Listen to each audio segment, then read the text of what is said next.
27 लाख किसानों को आज बड़ी सौगात मिलने वाली है। किसानों को फसल बीमा के तहत मुआवजा राशि मिलेगी। केंद्रीय मंत्री शिवराज सिंह चौहान शामिल होंगे, सीएम भजनलाल शर्मा भी शामिल होंगे कार्यक्रम में। पीएम फसल बीमा योजना के अंतर्गत फसल बीमा क्लेम वितरण समारोह का आयोजन हो रहा है, जिसमें सीएम भजनलाल शर्मा और साथ ही केंद्रीय कृषि मंत्री शिवराज सिंह चौहान शिरकत करेंगे। किसानों को बीमा क्लेम डीबीटी के जरिए हस्तांतरित करेंगे। तो आज किसानों को लाभान्वित किया जाएगा। जो फसल बीमा की राशि है वो डीबीटी के जरिए हस्तांतरित की जाएगी। बीमा क्लेम डीबीटी के जरिए हस्तांतरित करेंगे मुख्यमंत्री भजनलाल शर्मा और केंद्रीय कृषि मंत्री शिवराज सिंह चौहान। 27 लाख किसानों को बड़ी सौगात आज देने जा रहे हैं।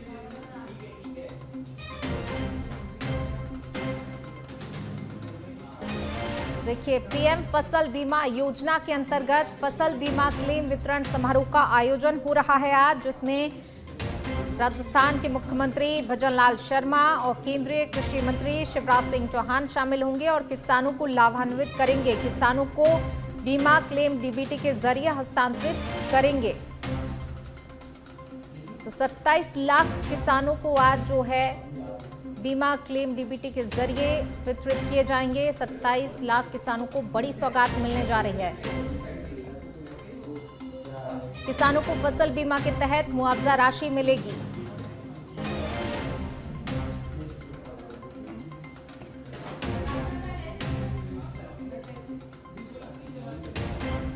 सीएम भजनलाल शर्मा भी इस समारोह में शिरकत करेंगे। साथ ही केंद्रीय कृषि मंत्री शिवराज सिंह चौहान शामिल होंगे और किसानों को लाभान्वित करेंगे। किसानों को उनके फसल बीमा क्लेम की राशि दी जाएगी। किसानों को बीमा क्लेम डीबीटी के जरिए हस्तांतरित करेंगे। 27 लाख किसान जो हैं आज लाभान्वित होंगे। 27 लाख किसानों को सौगात मिलने जा रही है और इसके लिए देखिए कार्यक्रम आयोजित किया गया है, जिसमें मुख्यमंत्री भजनलाल शर्मा और केंद्रीय कृषि मंत्री शिवराज सिंह चौहान शामिल होंगे। देश की प्रधानमंत्री मोदी के नेतृत्व में केंद्र सरकार हो, चाहे राजस्थान में भजनलाल जी शर्मा के नेतृत्व में राज्य की सरकार हो, हमेशा से किसान हित से रही है और प्रधानमंत्री फसल बीमा के माध्यम से लगभग 3200 करोड़ रुपए की राशि का आज राज्य स्तरीय कार्यक्रम के माध्यम से डीबीटी का कार्यक्रम है। राजस्थान के लगभग 1200 करोड़ रुपए की राशि का जो वितरण है आज इस कार्यक्रम में माननीय मुख्यमंत्री जी, माननीय केंद्रीय मंत्री है शिवराज सिंह चौहान के से होगा। निश्चित ही राजस्थान के लिए बड़ा सौभाग्य का अवसर है जब इस राज्य स्तरीय कार्यक्रम का जो झुंझुनू में हो रहा है, जो आप देख रहे हैं हजारों की संख्या में किसान यहाँ जुटे हैं। एक बड़ा उत्साह का वातावरण भी है और जिस गंभीरता के साथ में केंद्र और राज्य सरकार ने किसानों के प्रति अपनी बात रखी है और उसको पूरा करने का काम भी उन्होंने किया है। आज देश का प्रदेश का किसान बहुत खुश है। केंद्र सरकार राज्य सरकार और चलिए इसी बीच शुरू करते हैं अगली खबर का। नेता प्रतिपक्ष टीकाराम जूली अलवर ग्रामीण विधानसभा क्षेत्र के दौरे पर अपने विधानसभा क्षेत्र के विभिन्न गांवों का दौरा करेंगे। टीकाराम जूली इस दौरान कई गांवों में बैठकों में भी हिस्सा लेंगे।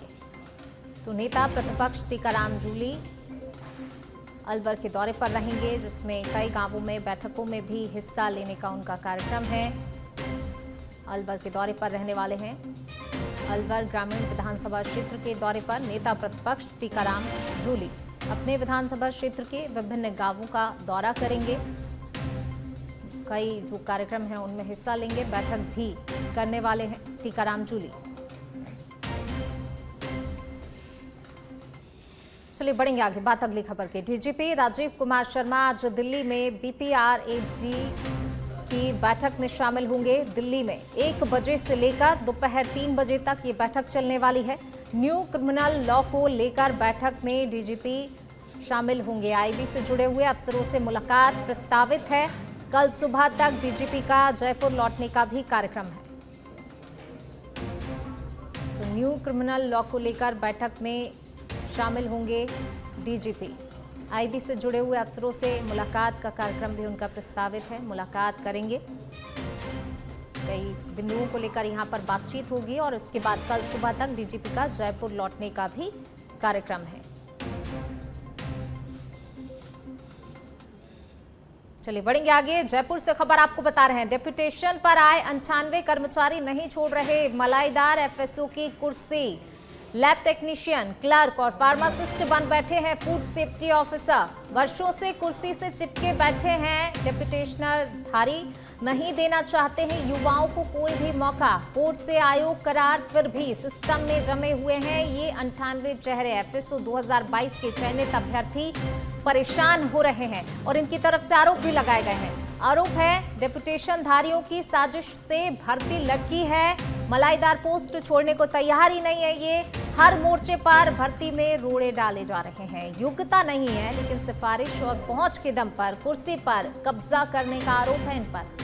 50,000 में से 200 युवाओं का भविष्य इसके चलते अधर में लटका हुआ है। डेपुटेशन धारियों की हठ धर्मिता हावी है। बेरोजगार यूनियन अध्यक्ष हनुमान किसान लगातार कर रहे हैं सरकार से इस दिशा में वार्ता और अब 14 अगस्त को कोर्ट से उम्मीद है।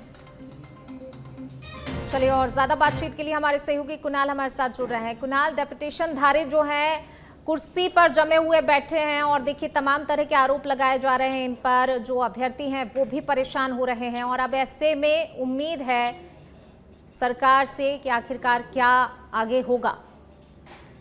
भर्ती 2022 है, अगर हम खाद्य सुरक्षा विभाग की बात करें तो महत्वपूर्ण विभाग है और जिस तरह से मार्केट में मिलावट होती है उसको लेकर ये जो अधिकारी हैं वो काम करते हैं। लेकिन अभी वर्तमान स्थिति में ये है कि लैब टेक्नीशियन, क्लर्क और फार्मासिस्ट जो हैं वो फूड सेफ्टी ऑफिसर बने बैठे हैं और ये भर्ती सरकार ने 2022 में निकाली थी और 2022 में इन लोगों का अंतिम रूप से जो 200 लोग हैं, 50,000 लोगों ने ये भर्ती में जो है आवेदन किया था और पेपर दिया था और इसमें से 200 लोगों का सिलेक्शन हुआ था। लेकिन इन 200 लोगों की अब तक जो है ज्वाइनिंग नहीं हो पाई है क्योंकि जो डेपुटेशन धारी हैं वो लगातार जो भर्ती को है वो कोर्ट में अटका रहे हैं और वो चाहते हैं क्योंकि अगर इनको ज्वाइनिंग मिलती है तो ऐसे में उनको अपने वापस जो मूल विभाग है उसमें लौटना पड़ेगा। ऐसी स्थिति में इनके द्वारा जो डेपुटेशन धारी हैं उनके द्वारा लगातार इस भर्ती में जो है बाधा उत्पन्न की जा रही है। ऐसे में इसको जो न्यायिक बाधा है उसको दूर करवाने की मांग को लेकर 12 अगस्त से जयपुर के शहीद स्मारक पर बेरोजगार यूनियन के नेतृत्व में प्रदर्शन किया जाएगा। इस पूरे मामले को लेकर सरकार का अब तक जो रुख है वो सकारात्मक देखने को मिला है और आगामी जो सुनवाई है उसमें भी जो सरकार इस पूरे मामले पर मजबूती से पैरवी करे और जो 200 एफएसओ हैं उनके साथ न्याय कर उन्हें नियुक्ति का रास्ता जो है साफ करे। ऐसे में 12 अगस्त को जयपुर के शहीद स्मारक पर इस मामले को लेकर प्रदर्शन किया जाएगा। बिल्कुल कुणाल, एक चीज और आपसे यहाँ पर समझना चाहेंगे। देखिए कहीं ना कहीं एक लंबा समय हो गया है इन्हें और अभी भी ये कुर्सी छोड़ने को अपनी तैयार नहीं है। ऐसे में सरकार जो है इन्हें हटा सकती है। सरकार के पास जो है कोई तो रास्ता होगा कि आखिरकार जो अभ्यर्थी हैं जो लंबे समय से परेशान हो रहे हैं उन्हें मौका देना चाहिए और जो लंबे समय से जमे हुए बैठे हैं उन्हें हटाया जाना चाहिए। कोई तो रास्ता होगा। क्यों इन्हें कोर्ट की तरफ जाना पड़ रहा है, क्यों कोर्ट का रुख करना पड़ रहा है? देखिए क्योंकि इस पूरे मामले में जब ये कुछ लोग हैं जो न्यायालय में चले गए थे और इस जो भर्ती को गलत करार दिया था, ऐसे में जब ये पूरा मामला जन सुनवाई में मुख्यमंत्री भजनलाल शर्मा के पास पहुंचा था तो उन्होंने ऐसे अधिकारियों पर कार्रवाई करने की बात भी कही थी। लेकिन उसके बाद जो है क्योंकि मामला न्यायालय में चला गया तो वो चल रहा था, इस पूरे मामले की जो सुनवाई है वो भी पूरी हो गई थी। लेकिन फिर जो जज हैं वो उनका ट्रांसफर हो गया था तो ऐसे मामले में अब इसके लिए स्पेशल बेंच का जो है गठन किया गया और स्पेशल बेंच में सुनवाई होगी और इस पूरे मामले को लेकर सकारात्मक रुख जो है सरकार का है। और अब क्योंकि 14 तारीख को सुनवाई है, सरकार के जो मंत्री हैं विधि एवं कानून मंत्री, उनका भी इसको लेकर जो है सकारात्मक रुख देखने को मिला है और संभवतः प्रयास ये रहेगा कि आने वाली जो 14 अगस्त की भर्ती है उसमें इनके साथ न्याय हो और सरकार फिर ऐसे लोगों पर कार्रवाई भी कर सकती है जो डेपुटेशन में इस भर्ती को पूरा होने से रोक लगा रहे थे। देखिए कुणाल, अब कोर्ट में सुनवाई होने, कोर्ट की तरफ जाहिर सी बात है इनकी नजरें होंगी जो परेशान हो रहे हैं अभ्यर्थी। कोर्ट से अब कोई उम्मीद है कि जल्द से जल्द कोई फैसला कोर्ट दे दे और जो है इनकी समस्याओं का समाधान हो सके? कि इस पूरे मामले पर सरकार का सकारात्मक रुख था, यही कारण है कि अब इस भर्ती के लिए एक स्पेशल बेंच गठित की गई है और स्पेशल बेंच में इस पूरे मामले की सुनवाई होगी।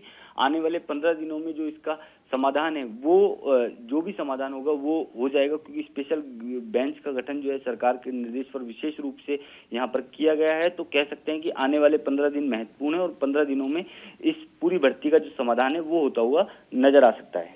शुक्रिया कुणाल आपका इस तमाम जानकारी को साझा करने के लिए। तो देखिए कोर्ट की तरफ नजरें हैं इनकी और उम्मीद है कि आखिरकार जब इतने समय से सरकार ने कहीं ना कहीं इनकी सुनवाई नहीं की, तो अब कोर्ट इनको जो इनकी समस्याएं हैं और लंबे समय से ये इंतजार भी कर रहे हैं, तो अब कोर्ट कहीं ना कहीं सही फैसला करे। और कोर्ट की तरफ नजरें हैं, इंतजार भी है कोर्ट के फैसले पर।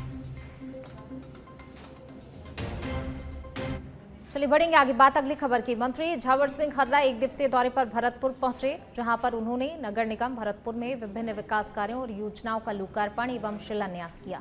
इसके साथ ही हर घर तिरंगा एवं हर घर स्वच्छता अभियान के अंतर्गत तैयार पोस्टर का विमोचन भी किया। मंत्री खर्रा ने भरतपुर के सेक्टर 13 में एक बड़ा भूखंड घोटाला मामले को लेकर कहा कि जांच के बाद गड़बड़ी करने वाले के खिलाफ कार्रवाई की जाएगी।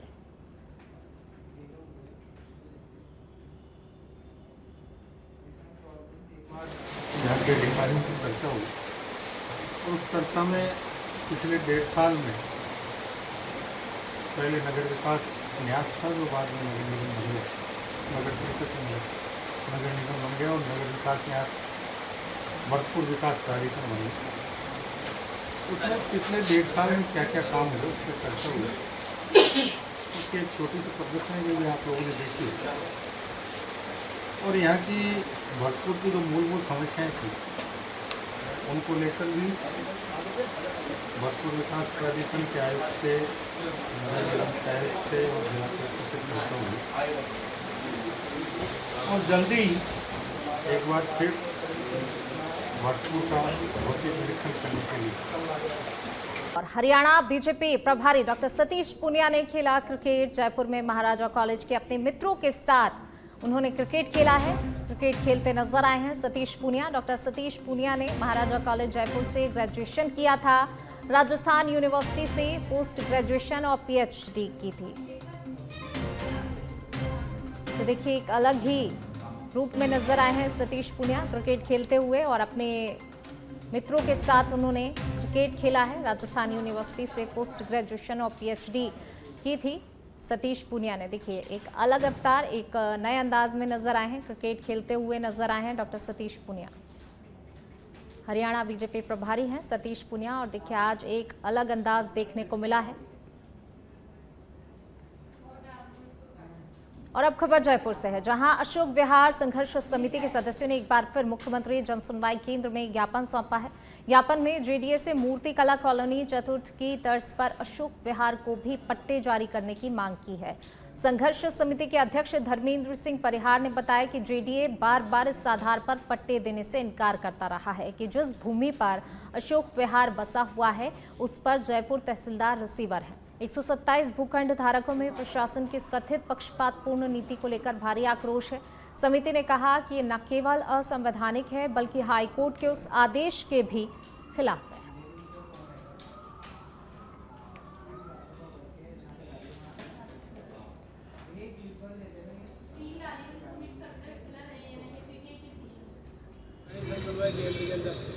मुख्यमंत्री जन सुनवाई केंद्र में ज्ञापन देने आए। उस ज्ञापन में ये कहा गया है कि जो अशोक विहार के भूमंडारी को जेडीए पट्टे नहीं दे रहा है, उस विषय में बात हुई है। सेकेंड चीज, इसके अंदर जयपुर तहसीलदार की जो रिसीवरी लगी हुई है वो झूठे तथ्यों के आधार पर लगी हुई है और झूठे मुकदमे के आधार पर लगी हुई है। उस आधार के लिए सिविल कोर्ट ने जांच के आदेश। और इसी बीच शुरू करते हैं अगली खबर का। दिल्ली से बड़ी खबर आपको बता रहे हैं, मकर द्वार से इलेक्शन कमीशन तक इंडिया गठबंधन का विरोध मार्च देखने को मिला है। कांग्रेस अध्यक्ष मल्लिकार्जुन खड़गे, राहुल गांधी, प्रियंका गांधी, अखिलेश यादव समेत कई नेताओं को पुलिस ने हिरासत में लिया है। प्रदर्शन मार्च से रोकने के लिए पुलिस ने उन्हें हिरासत में लिया है और सभी नेताओं को हिरासत में लेकर संसदीय मार्ग पुलिस स्टेशन ले जाया गया है। समाजवादी पार्टी प्रमुख अखिलेश यादव को भी हिरासत में लिया गया है। तो देखिए जितने बड़े नेता थे जो इसका अगुवाई कर रहे थे इस पूरे मार्च के, सभी नेताओं को हिरासत में लेकर संसदीय मार्ग पुलिस स्टेशन ले जाया गया है। तो विरोध मार्च किया जा रहा था। वोट चोरी का आरोप जो है लगातार लगाया जा रहा है और विपक्ष जो है मुखरता से अब अपनी आवाज उठा रहा है, मुखरता से जो है इस मुद्दे को उठाया जा रहा है विपक्ष की तरफ से। और आज एक बड़ा विरोध मार्च विपक्ष की तरफ से देखने को भी मिला है। इससे पहले भी तस्वीरें देखी जब विरोध प्रदर्शन किया गया, विरोध किया गया और राहुल गांधी ने प्रेस कॉन्फ्रेंस करके ये तमाम जो चीजें थी वो सामने रखी थी और अब विरोध मार्च जो है किया गया और इसी दौरान प्रदर्शन मार्च को रोकने के लिए पुलिस ने इन बड़े नेताओं को हिरासत में लिया है। लगभग 300 सांसद हैं जो इस विरोध मार्च में शामिल हुए। पूरा इंडिया गठबंधन इस विरोध मार्च में शामिल हुआ और अब जो है समाजवादी पार्टी प्रमुख अखिलेश यादव, राहुल गांधी, प्रियंका गांधी, मल्लिकार्जुन खड़गे, इन तमाम नेताओं को पुलिस ने हिरासत में लिया है। ये बड़ी खबर, ये तस्वीरें आप देखिए, पुलिस हिरासत में लिया गया है इन सभी नेताओं को जो इस विरोध मार्च की अगुवाई कर रहे थे। और ज्यादा बातचीत के लिए हमारे सहयोगी आकाश हमारे साथ जुड़ रहे हैं। आकाश, देखिए, जो इस विरोध मार्च की अगुवाई कर रहे थे बड़े नेता, उन सभी को हिरासत में लिया गया और किस किस को हिरासत में लिया गया है? जी देखिए, इस हिरासत में जो बस में सवार लोग हैं उसमें राहुल गांधी, प्रियंका गांधी, मल्लिकार्जुन खड़गे, राजस्थान से संजना जाटव जो भरतपुर की सांसद है, उन्हें भी इसमें हिरासत में लिया गया है। वो प्रियंका गांधी के साथ बस में प्रदर्शन करते हुए नजर आ रही है और हिरासत के बाद उन्हें जो पार्लियामेंट स्ट्रीट पुलिस स्टेशन है वहां लेकर जाया गया है। पहले ही सच बेधड़क में ये बातचीत जनता को बता दी थी कि जो पुलिसिया इंतजाम है वो बड़ा किया गया है और मार्च से रोका जाएगा। इन तमाम जो नेता जो है विपक्ष गठबंधन के जो मार्च कर रहे हैं वोट चोरी के खिलाफ, SIR के खिलाफ। राहुल गांधी ने हालांकि हिरासत में आने के बाद ये बयान दिया है कि वोट चोरी की सच्चाई जो है वो देश के सामने है और अब लड़ाई ये राजनीतिक नहीं है, संविधान को बचाने की राहुल गांधी ने बयान दिया है। थोड़ी देर में हो सकता है कि सभी को रिहा किया जाए जो संसद भवन का जो स्ट्रीट पुलिस स्टेशन है वहां से। उसके बाद जो कार्रवाई संसद की चलेगी उसमें तमाम नेता शामिल होंगे। लेकिन ये एक प्रदर्शन यूं कहेंगे कि लंबे समय बाद विपक्षी गठबंधन का एकजुट होकर के एक बड़ा और बेहतर प्रदर्शन देखने के लिए मिला है, जहां उन्होंने मार्च का ऐलान किया था इलेक्शन कमीशन के भवन तक। हालांकि मार्च वहां तक नहीं हो पाया, लेकिन मार्च को इस तरीके से सफल माना जाएगा। पूनम। बिल्कुल आकाश, एक चीज और, जैसे कि देखिए सत्ता पक्ष की ओर से विपक्ष को लेकर कहा जा रहा था कि कहीं ना कहीं विपक्ष कमजोर पड़ता हुआ नजर आ रहा है, लेकिन इस विरोध मार्च ने साबित कर दिया कि विपक्ष जो है अभी भी एकजुट है। क्या कहेंगे? जी बिल्कुल, देखिए करीब 83-84 वर्ष की उम्र कांग्रेस अध्यक्ष और राज्यसभा में जो नेता प्रतिपक्ष मल्लिकार्जुन खड़गे हैं उनकी हो रही है। ऐसे में वो जब प्रदर्शन में शामिल हुए, बस में उन्हें हिरासत में लिया गया, मार्च में वो शामिल हुए, राहुल गांधी, प्रियंका गांधी, अखिलेश यादव हमने बैरिकेड उन्हें पार करते हुए देखा। तो ये तमाम नेता जिस तरीके से आकाश, शुक्रिया फिलहाल आपका इस तमाम जानकारी को साझा करने के लिए। और चलिए इसी बीच रुक कर लेते हैं अगली बड़ी खबर का। जयपुर से बड़ी खबर आपको बता रहे हैं, अज्ञात ने पुलिस कंट्रोल रूम में फोन करके धमकी दी है। CMO को बम से उड़ाने की धमकी दी गई है। पुलिस पूरा जो है इस मामले की तकनीकी विश्लेषण से फोन धारक की पहचान करने में जुटी हुई है। पुलिस ने CMO में अलर्ट किया है। अशोकनगर थाना पुलिस मौके पर रवाना हो गई है। तो देखिए फिलहाल इस पूरे मामले को लेकर जो है पुलिस तुरंत ही एक्शन मोड में आई और अब जांच पड़ताल कर रही है इस पूरे मामले को लेकर। फोन धारक की पहचान करने की कोशिश भी की जा रही है। पुलिस फिलहाल एक्शन मोड में है और देखिए तुरंत ही अब अलर्ट कर दिया गया है, जांच पड़ताल की जा रही है। एक बार फिर CMO को बम से उड़ाने की धमकी, और देखिए लगातार इस तरीके के मामले सामने आ रहे हैं। धमकियां लगातार, इससे पहले भी हमने देखा कि बम से उड़ाने की धमकी एयरपोर्ट पर भी दी गई, अलग अलग जगह दी गई। एक बार फिर से जो है इस तरीके की धमकी दी गई है। अज्ञात ने पुलिस कंट्रोल रूम में फोन करके धमकी दी है।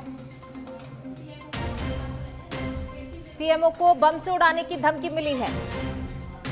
पुलिस कंट्रोल रूम में फोन किया गया और ज्यादा बातचीत के लिए हमारे सहयोगी राकेश हमारे साथ जुड़ गए हैं। राकेश, देखिए एक बार फिर जो है CMO को बम से उड़ाने की धमकी दी गई है। पुलिस कंट्रोल रूम में फोन किया जाता है और धमकी दी जाती है। इससे पहले भी धमकी देने के कई मामले सामने आ चुके हैं। देखिए 15 मिनट पूर्व किसी अज्ञात व्यक्ति ने पुलिस कंट्रोल रूम में ये धमकी दी है कि CMO को बम से उड़ा देंगे। जैसे ही ये फोन कॉल आया उसके बाद पुलिस हरकत में आई और जो पुलिस के आला अधिकारी है उन्होंने इसको सीरियस लिया है और फोन करने वाले की पहचान की जा रही है। एहतियात के तौर पर अशोकनगर थाना जो पुलिस अधिकारी है उनको मौके पर भेजा गया है और CMO में अलर्ट कर दिया गया है। सुरक्षा व्यवस्था बढ़ा दी गई है। बहरहाल फोन करने वाले की पहचान की जा रही है।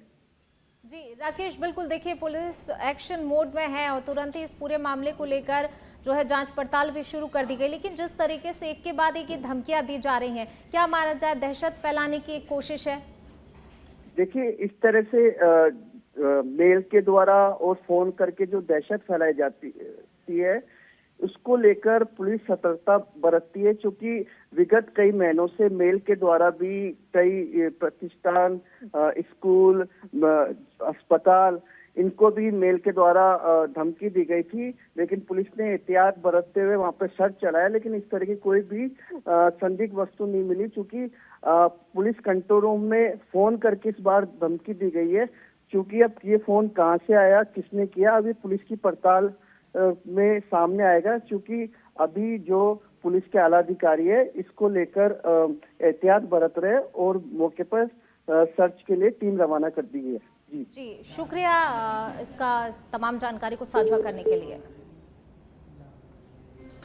तो देखिए, बम से उड़ाने की धमकी दी गई है, लेकिन इस बार मेल के जरिए नहीं, पुलिस कंट्रोल रूम में फोन किया गया और फिर सीएमओ को बम से उड़ाने की धमकी दी है। इसको देखते हुए पुलिस तुरंत ही एक्शन मोड में आई और अब चेकिंग की जा रही है और अज्ञात की तलाश भी की जा रही है।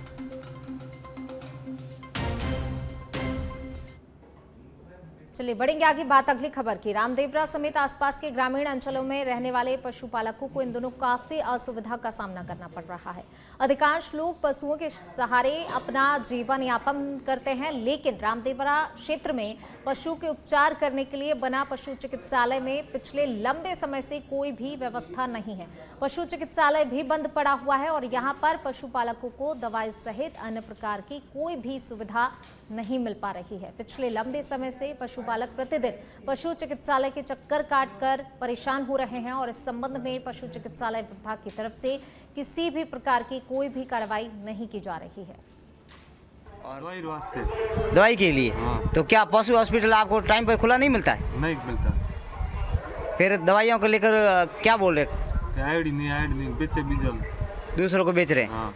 और यहाँ जो अपने डॉक्टर ने देखी को मैं 5 दिन से चक्कर निकाल रहा हूँ और यहाँ ना तो कोई कंपाउंडर बैठता है ना डॉक्टर बैठता है, ना समय पे आते हैं। मैंने इनके बारे में जॉइंट डायरेक्टर को भी सूचित किया था, लेकिन उनकी तरफ से भी कोई रेस्पॉन्स मिला था थोड़ा बहुत, लेकिन आज उसका कोई रेस्पॉन्स नहीं मिला वापस। और परेशान हो रहे हैं सब पशुपालक। ये सब बैठे हैं आपके सामने, इधर भी बैठे, ये देख लो, ये इनकी हालत पूछ लो। तो क्या ये पशु हॉस्पिटल पिछले लंबे समय से बंद है? लंबे समय से बंद ही रहता है, समय पे आते नहीं है और जो फील्ड में निकल जाते हैं, कभी कहते हैं कि बाहर हूँ, आज भी बाहर हूँ। और इस बीच रुक करते हैं अगली खबर का। अजमेर से खबर आपको बता रहे हैं, आनस सागर बारादरी में पानी में तैरता हुआ मिला है युवक का शव। सूचना पर गंज थाना पुलिस और सिविल डिफेंस की टीम मौके पर पहुंची है। मृतक की पहचान दिलीप कुमार के रूप में हुई है। पुलिस ने शव को अपने कब्जे में लेकर मोर्चरी में रखवाया है। तो देखिए, पानी में तैरता हुआ मिला युवक का शव, जिसके बाद सूचना दी गई पुलिस को। पुलिस की टीम और सिविल डिफेंस की टीम मौके पर पहुंची और युवक का शव जो है कब्जे में लेकर फिलहाल मोर्चरी में रखवा दिया है। मृतक की पहचान दिलीप कुमार के रूप में हुई है। ये कंट्रोल इतला मिलेगी आना सागर अंदर डेथ बॉडी करी है। आना सागर बारादड़ी यहाँ आके देखा तो डेथ बॉडी को सिविल डिफेंस की सहायता से बाहर निकाल के जेल में गया, जिसके जेब में इसका आधार कार्ड मिला। दिलीप कुमार, पिताजी का नाम नत्थू सिंह, रामबाग नई बस्ती अजमेर का रहने वाला है, जिसको जेल है चीरगढ़ में सुरक्षित रखवाया गया। क्या उम्र होगी? उम्र करीब 85 साल की। क्या ये कहाँ से तैरता हुआ है? ये बारादरी पे यही था, अब ये पता नहीं कहाँ से आया। परिवार को इतना कर दिया आप लोगों? अब करेंगे, अब परिवार को सूचना देंगे, उसके बाद जो भी हो कार्रवाई करेंगे। नहीं, ये तो सुबह की लग रही है, वैसे तो 2-3 घंटे। कंट्रोल रूम से आज सूचना प्राप्त हुई कि आना सागर पे बारादड़ी के ऊपर एक कोई व्यक्ति है जो डूबा हुआ है, उसकी बॉडी ऊपर तैर रही है। उसकी सूचना पे सिविल डिफेंस टीम यहाँ पे मौके पे पहुंची है और सिविल डिफेंस ने दरगाह थाना में पहले इतला दी है, फिर उसके बाद में यहाँ पे गंज थाने के अंदर हमने गंज थाने में दिया था, बट उन्होंने बोला था कि दरगाह थाना लगता है, तो हमने दरगाह थाने में भी इतला देके और पुलिस को भी यहाँ पे बुला के और उनके